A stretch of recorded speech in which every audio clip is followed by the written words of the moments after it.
Bonsoir à vous et bienvenue dans cette nouvelle vidéo d'apprentissage de la pyrogravure.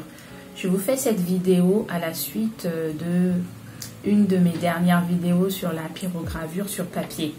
Je vous présentais la pyrogravure sur papier, ce que c'était, et je vous évoquais le fait d'utiliser un papier à dessin à grains de 160 grammes, celui-ci. Je vous mets l'image du papier. Et du coup, j'ai commencé à réaliser le projet. C'était un marque-page sur ce papier-là de couleur jaune. Et ça s'est pas du tout passé comme prévu. Et je sais pourquoi. Je vous mets quelques images. Vous allez voir un peu comment je galère pour pyrograver sur ce papier.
Résultat que j'ai obtenu et je me suis arrêtée.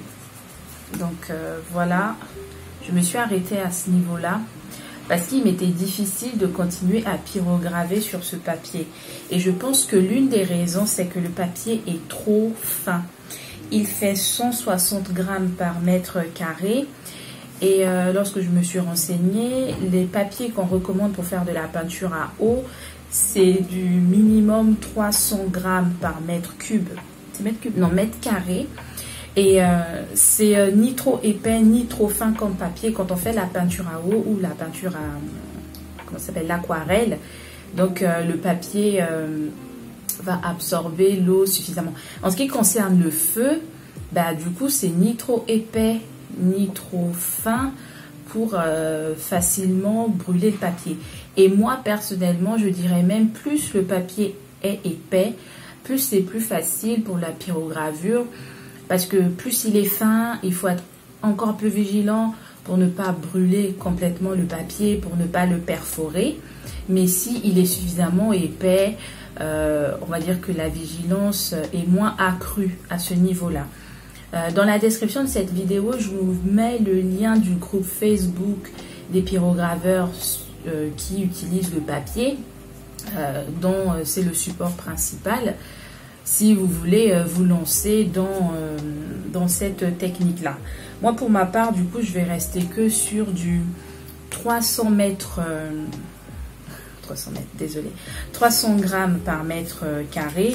Et les papiers du coup que j'ai découpés, je pense que je vais faire du dessin classique avec des feutres. Et du coup je vais faire du coup la vidéo tuto de marque-page. Du coup je l'ai fait sur un papier 300 grammes par mètre carré sur le même modèle. On se retrouve pour le tutoriel du marque-page sur papier.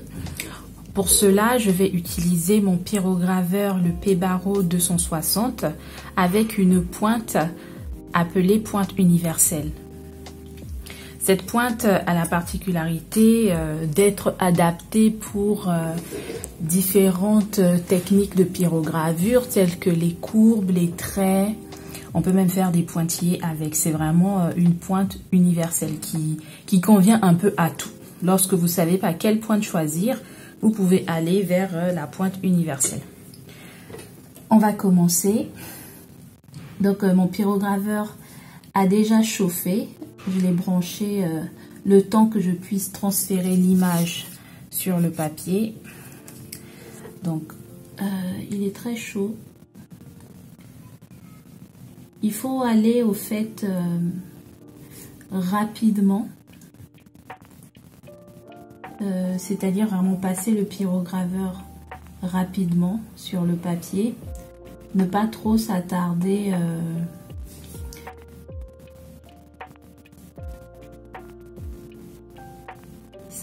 dessus.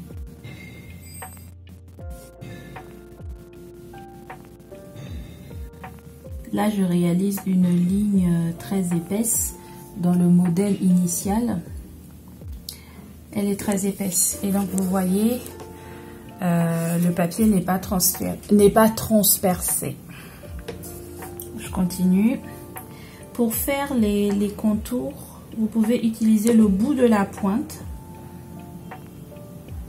Vous avez vraiment qu'avec le bout de la pointe. Et vous faites glisser tout doucement. Ça vous permet de délimiter les contours. Et du coup, c'est ce que je vais faire avec les araignées. Je vais délimiter les contours. Et après ça, je vais faire un remplissage. Toujours avec la même pointe. Et ensuite, ce sera terminé. Et sur les taches d'encre, oui, c'est des taches d'encre. Je vais faire directement le remplissage. Je vais voir si besoin faire un contour avant. Mais vu que c'est des petites surfaces, je peux aller directement à faire le remplissage. Je vais vous montrer de plus près le geste. Alors, si ça veut faire l'autofocus. Donc, vous voyez le bout de la pointe qui est là. Je suis le contour avec le bout de la pointe. Et voilà. Et il faut y aller doucement pour ne pas perforer le papier.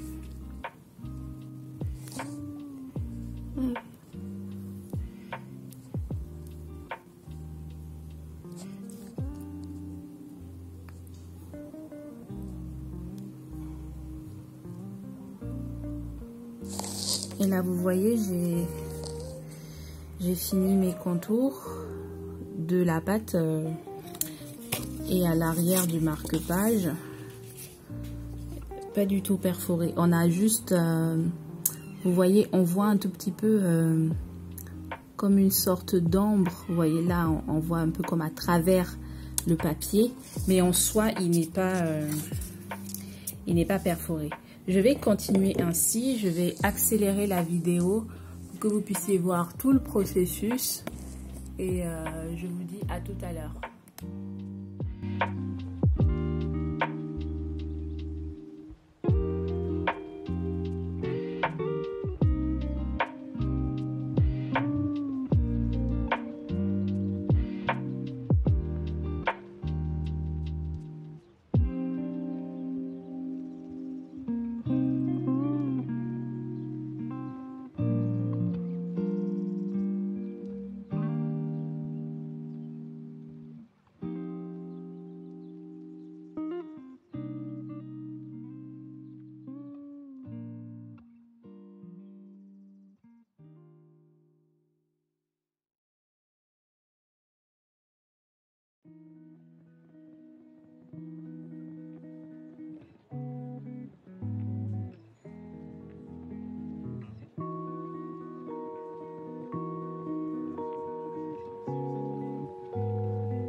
Voilà, j'ai terminé le marque-page.